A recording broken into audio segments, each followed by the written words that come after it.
Revitalize your brand and accelerate your impact with Eddie and Erica at Elevate One Consulting. Experts in organizational development, digital marketing, and much more.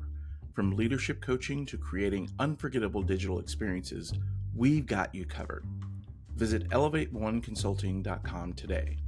Elevate One Consulting. Innovate, grow, elevate. Welcome back to The Unbroken Place, where it begins and ends with empathy. I'm your host, Eddie Paul Thomas, and this week we are diving into the heart of everything when it comes to why we are putting this show together, why I work so hard to connect with others in various fields to learn about empathy and how it impacts their not only their work life, but their home life. That foundation for empathy comes in the shape of conscious leadership. And for a lot of people who have, reached out in messages and meeting with me over the last few weeks as we started this podcast, they've asked the question, what is this conscious leadership thing? What is it that you are trying to accomplish with the conversations with people that are coming on the show? And so we're going to take some time and unpack that today and really give you some basics, not just in this show, but going forward, whether we have guests or not, kind of unpacking conscious leadership, what it means, and how is it having a positive impact on organizations, on families, on people going through their own personal journeys. So let's kind of look at first what conscious leadership is, and then give you some ideas as to how to apply it. What kind of things work for you as an individual, what works for you as a leader of your home, a leader of your workplace, and in your community. So we'll start with a very basic definition of what conscious leadership is. It's, in a nutshell, it's an approach to leadership that emphasizes self-awareness, ethical practices, and a commitment to personal and professional growth for both the leaders and their teams, which again, for some, that could sound like, oh, that's a lot of woo-woo. It's a lot of new age stuff. I don't know if this is for me. Well, let's take a look at a few notable for-profit organizations that utilize it. Patagonia, if you've ever heard of them, they're known for their commitment to environmental stability and ethical business practices, and it integrates conscious leadership principles within everything that it does as an organization. Another would be Ben & Jerry's, which I don't know unless you're lactose intolerant, which they've hooked us up. They've started doing some lactose intolerant versions, non-dairy versions of their ice cream. So me and my wife, Erica, are very happy about that. But they're known for being socially responsible in their business model. They practice conscious leadership actively. They engage in social aspects that impact not just their employees, but their communities. Wherever you see a Ben & Jerry's, they're very active and engaged in helping uplift communities. And then Google, they utilize a lot of things like mindfulness and emotional intelligence in their Search Inside Yourself program, which is incorporated into the organization itself. So it's not so crazy. You look at nonprofits like Awaken Pittsburgh, who focuses on promoting mindfulness and meditation, The Conscious Kid, an organization dedicated to education, research, and advocacy, and then the Center for Humane Technology, which is trying to really focus on realigning technology with humanity's best interests. So as you're looking at it, the concepts of conscious leadership aren't just for the touchy-feely. It's in really taking an opportunity to recognize that you're not just bringing assets into your company. These are people with hopes and dreams and skills that they're not just hoping to, bring in tons of dollars. They're hoping to support their family. They're engaged in their community, their church, their mosque, their temple. They are looking to be able to support themselves and more. And conscious leadership is a way in which you can participate in that as a leader in your organization. So what are kind of the tenets of conscious leadership that you should be aware of? The first is self-awareness. Leaders should strive to understand their own values, strengths, and weaknesses, emotions, motivations. Those things really require leaders to be honest with themselves when they're having those self-check moments before they go into the office, even as they kind of go into their home. What kind of awareness am I bringing to the table? Authenticity. Conscious leaders are genuine and transparent in their communication and actions. They prioritize honesty, vulnerability, fostering trust and deeper connections with their team.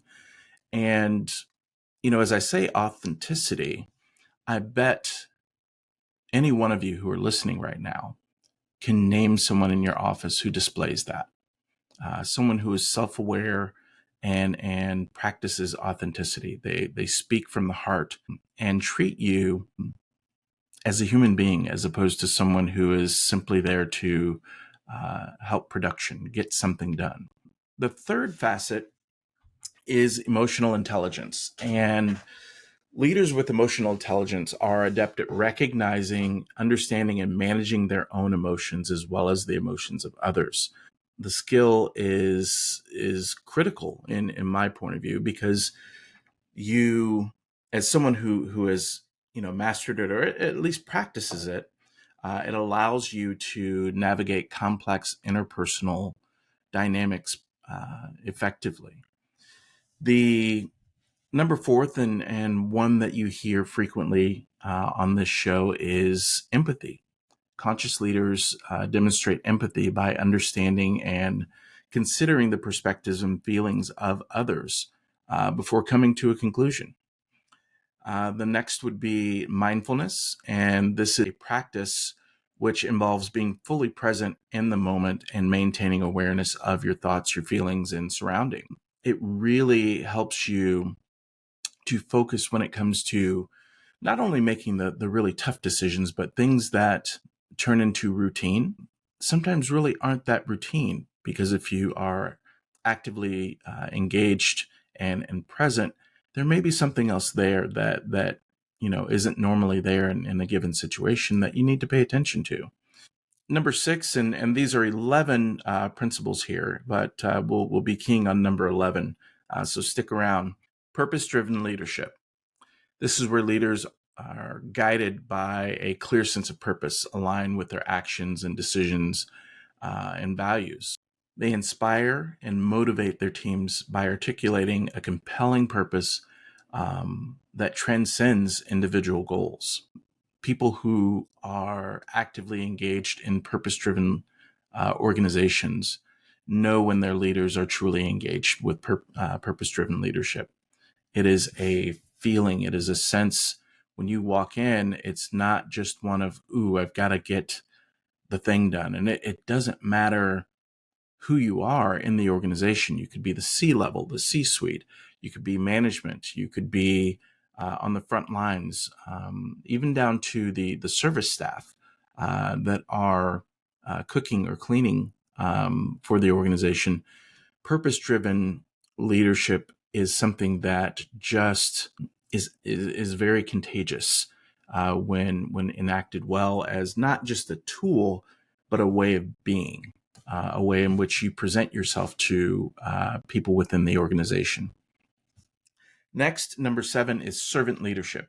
And there are a number of great books on servant leadership that could give you a much better deep dive than we'll offer today. But for right now, let's refer to servant leadership as a mindset. It prioritizes the well-being and development of team members.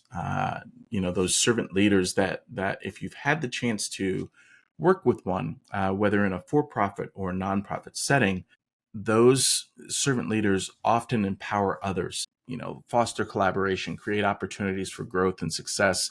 And it's very rare that those individuals make sure you know who they are, if you know what I mean. The name tag is very rarely going to say CEO, COO, director, blah, blah, blah.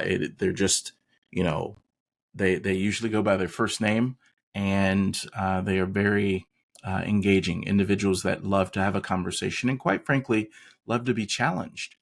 So that would be number 7. Number 8 is systems thinking. Leaders who embrace systems thinking recognize the interconnectedness of various factors within the organization and the broader context in which they operate.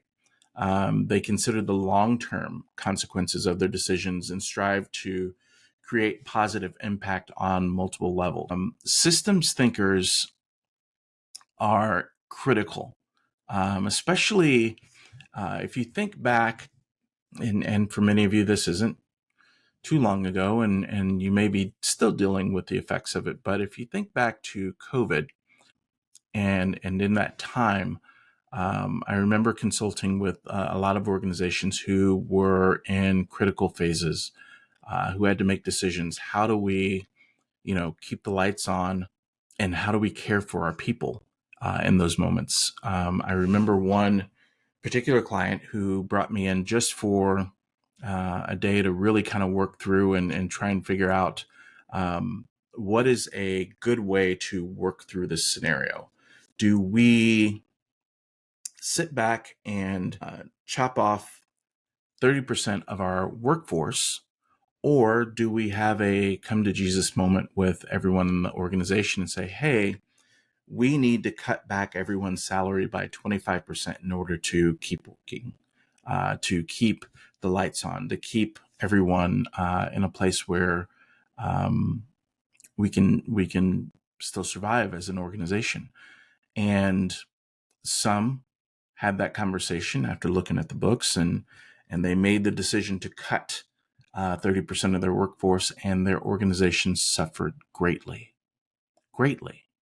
But the systems thinkers, the ones who thought beyond surviving, said, you know what? Let's bring the 25% cut in pay to our workers and see what happens.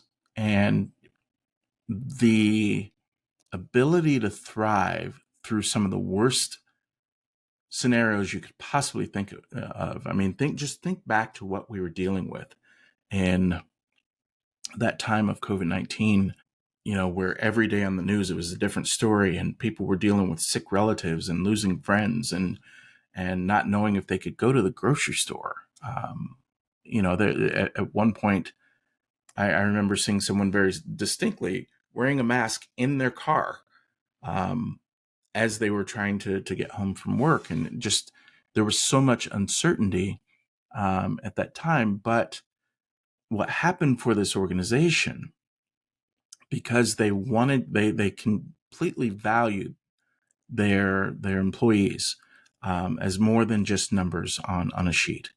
They wanted to give everybody a chance to survive and find a way to thrive through the madness. They brought it to the employees, and they said, yes, we're in.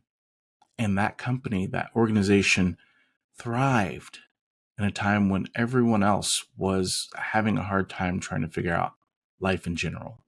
Now, was it solely because that, they were willing to keep everyone on board? No. But what I'll tell you is that the employees' faith in the organization's ability to make decisions under duress, the employees' belief in the leadership, led to a lot of positive outcomes for that organization. Turnover for the next few years was non-existent for them. The practices within the organization, the collaboration, the willingness to sacrifice for one another, to step in where others were falling short, it was inspiring to see.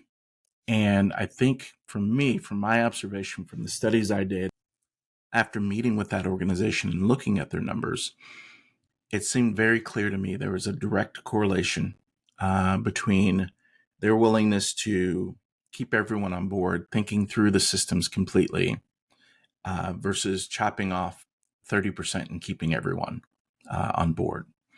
Number 9 for our list is continuous learning and growth. Conscious leaders are committed to personal and professional development. They constantly seek feedback, reflect on their experiences, and actively cultivate their skills and knowledge to adapt to changing circumstances, and improve their leadership effectiveness. Now, I know that some organizations think that it's a luxury to be a learning organization. But for me, if you're an organization that prides itself on the idea of thriving and innovating and coming up with the next thing and meeting customers where they are and figuring out how to live in this digital world, you have to be in a place of constant learning. You have to be in a mindset of expansion and growth. And so part of that is not just in looking for the next group of seniors who are graduating, it's also taking the individuals that are within your organization and preparing them for growth, cultivating a learning environment, looking for others who have insights that you may not have. Because if you're hiring the right people, they're going to come with new ideas every single day. But that's conscious, that's continuous learning and growth. Number 10 is ethical and values-driven leadership. This is kind of self-explanatory, but leaders committed to conscious leadership uphold the highest ethical standards and act in accordance with their core values. Those leaders prioritize fairness, integrity, responsibility in their decision-making, and quite frankly, often earn respect and trust from their teams and stakeholders. The last, and really what we are focusing the most on today, is number 11. Number 11 is active listening. Conscious leaders practice active listening, which involves fully engaging and understanding the perspectives and concerns of others. And we'll really go into detail in terms of how that is done in a few moments. But I want to share why personally I believe that this is, if not the top trait for the most effective leaders, it has to be one of. If it's not one, it's 1A. And I'll share this through a story. Years and years ago, I worked in nonprofit. I made the conscious decision to step back from college basketball as a coach. We had a very successful season and was looking for something, a little different to jump into for a little bit. Thought I would do some nonprofit for a few months and if I wanted to, I could go back into college coaching. Well, I had the opportunity to head down to Louisville, Kentucky, and in doing so, I wanted to devote some time to a nonprofit, an organization. I'll give them some plug here, 7 County Services, who just do wonderful work for those experiencing mental health challenges in Louisville, Kentucky. My specific group was dedicated to working with the unhoused, as they're called today. When I was working there, it was persons experiencing homelessness. And our job was to go out into the field or to the streets, to the encampments, engage with individuals who were having trouble finding homes, having trouble keeping jobs, having trouble with, getting to medical providers for their medications, and helping them, to find a way to do so. And as you can imagine, a job like that, when you're doing it 5 days a week, 8 to 10 hours a day, can be a little stressful. It is one in which, after you do all of your work, you're writing out your notes and keeping tabs on all of your clients, so to speak, and how they do what they do, and if you were successful or not, writing down all the steps, a plan, a mental health plan for them. And then you'd go about, serving the next group of people the next day.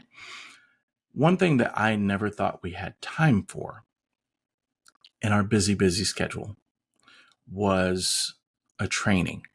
And we would probably have a training, I'd say, every 3 to 4 months on something different.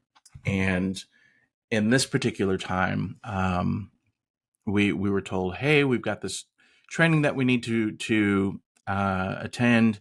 It's for active listening. And, everyone in the office had the same idea, the same mentality anyway, which was another training. We've got just another training to deal with. And for me, as I look back on this active listening training, the lessons I learned I would use for the rest of my career, nonprofit, for profit, as an entrepreneur, as a consultant. It even found its way into my relationships as a husband and father. So let's look at this for a second. The things that they had us walk through were the tips and tricks and the core of active listening. What was it? How do you do it? How does it get applied, and how do you move forward with it? Well, here were some of the lessons that I learned that day.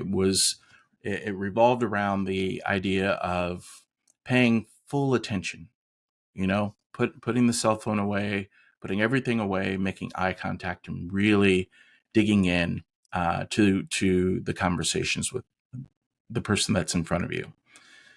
The next would be to show that you're listening. Nonverbal cues are powerful. Nodding, eye contact, those are some of the simple ways that let people know that you're fully engaged in the conversation. Feedback during the conversation. You reflect back to the person what you were hearing because you're actually listening to them. Avoiding interruptions was another one. Sometimes when we're engaged at work where we may have an interjection or disagree. And sometimes even in scenarios where you're debating, you're too busy setting up your defense to fully take in what someone is trying to say. But it's always important if you're practicing active listening to avoid interrupting. The next would be to keep an open mind. With every conversation, you have to realize that though it may sound like a conversation you just heard from a different client or a different prospective client or a different employee, this may be very, very different. And it helps you to avoid your own personal prejudices and creating a barrier when you're trying to connect with your employees. Empathize. Empathy is at the heart of good listening. And if you've listened to the show for more than 2 seconds, we've gone in depth on what empathy is and why it should be applied. The last two were be patient, which we all know what that is, and avoid being defensive. And so why are these things important? I can tell you, I was able to put that day of training into practice the very next day, and I did not expect it to work. This is a story about a man named Charlie, and let me give you the circumstances around how Charlie and I connected. Charlie was a survivor. Charlie was someone who originated from the great state of Louisiana and had a thriving life in Louisiana and found himself in Kentucky. And for many reasons, and I'm putting myself as one of those major reasons, he was not having success in Louisville. He was struggling in Louisville. He was living on the streets in Louisville. Refused any help, refused any medication, refused to live in any of the shelters, and really just didn't want to deal with anyone who approached him from our mental health outreach team. And so after attending this training on active listening, I decided to try and approach Charlie, who had been just a struggle for me to connect with for over 3 months. And what I did was, I found him at his encampment and I sat down, I offered him something to eat, some water, and I just asked questions.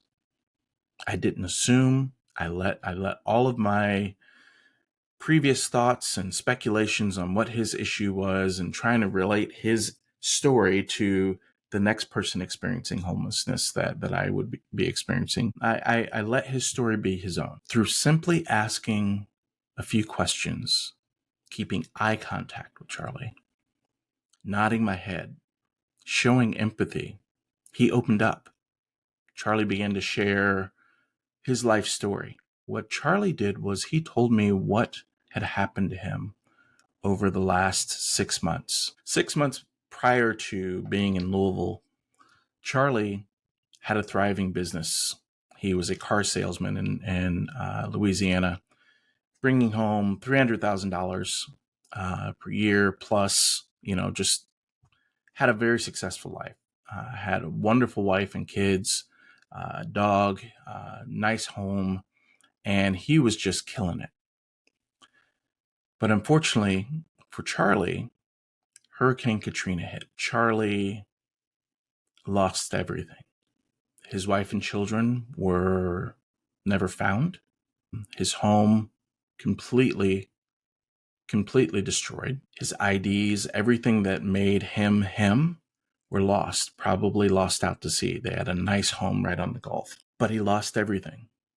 He could prove to very few people who he actually was. And so the efforts of the emergency systems people who were doing their job to try and just save lives and pull people out and get people moved off, he was one of thousands who were displaced and was moved up to Louisville, Kentucky, because Louisville said, hey, we've got facilities, we've got ways in which we can help support these individuals, bring them on up. And so for me, as I look at Charlie's story, how depression, anxiety, combined with alcoholism, all within the last few months of losing everything, I was able to better understand what his story was. And I didn't make any assumptions anymore. I asked him questions about the things that he shared. And because I looked him in the eye, because I offered him empathy, he was willing to share more. And by sharing more, I was better to diagnose what he needed and help him provide those, help him achieve those things, help him find housing, help him get the treatment that he needed for alcoholism, for depression. And unfortunately, when we don't apply active listening, we can't really achieve empathy. If we're not being empathetic in our conversations with people, we can start to misdiagnose what issues are for not just employees, the people that we live with, our community members, what have you. Imagine a doctor in their office. You go to see them and you're like, hey, doc, I don't know what it is. I feel really gassy. And before you tell the doctor anything else, they're saying, yeah, it looks like we're going to need to do surgery. But whoa, hold on. Don't we need to have like some sort of ultrasound or x-ray or something? No, I think we just need to do surgery. How successful do you think that doctor would be without digging in, without asking more questions, without trying to figure out what your true needs are and what some of the obstacles you're dealing with truly are? Well, this is where active listening comes into play. Being able to utilize those simple lessons from the training that I couldn't stand. I didn't want to go to. It was just another training. By applying those simple lessons, I was able to better help Charlie. And quite frankly, for the next couple years, I was able to better serve the entire population we impacted, because I wasn't just simply diagnosing them based off of what I saw or what I thought or what I anticipated their needs to be. Could you imagine taking that outside of the office? Could you imagine what that would be like to apply it at home?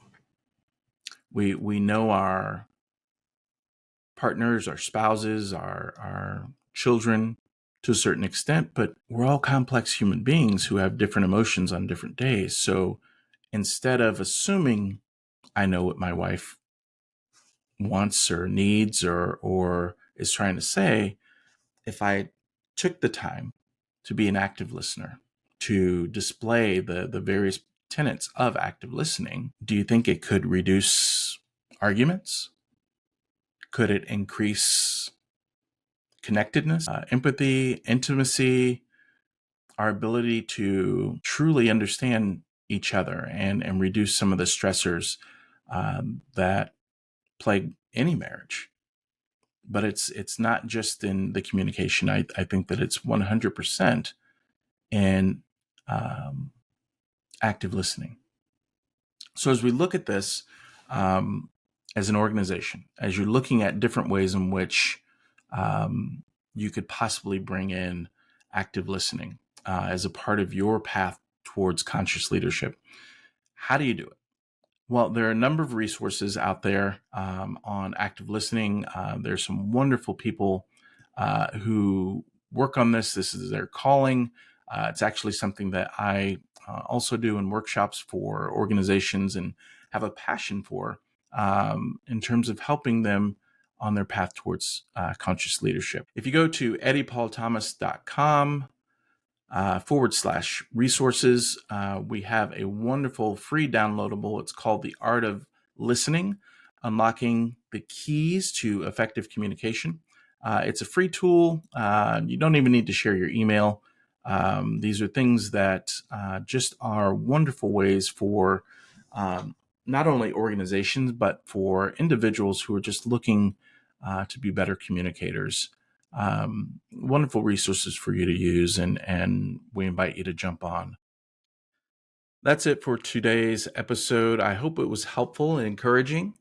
We will continue to bring on special guests with expertise and experience with empathy in a variety of fields. And on those weeks without a guest, we will continue to do the deep dives into the various aspects of conscious leadership and empathy.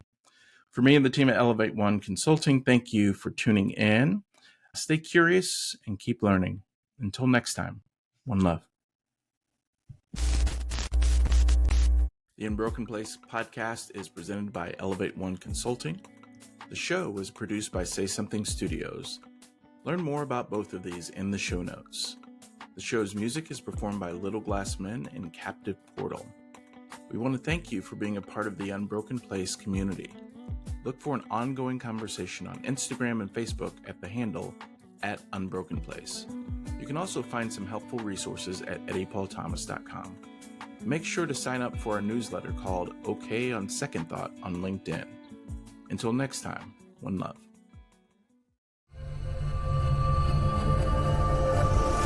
Say Something Studios.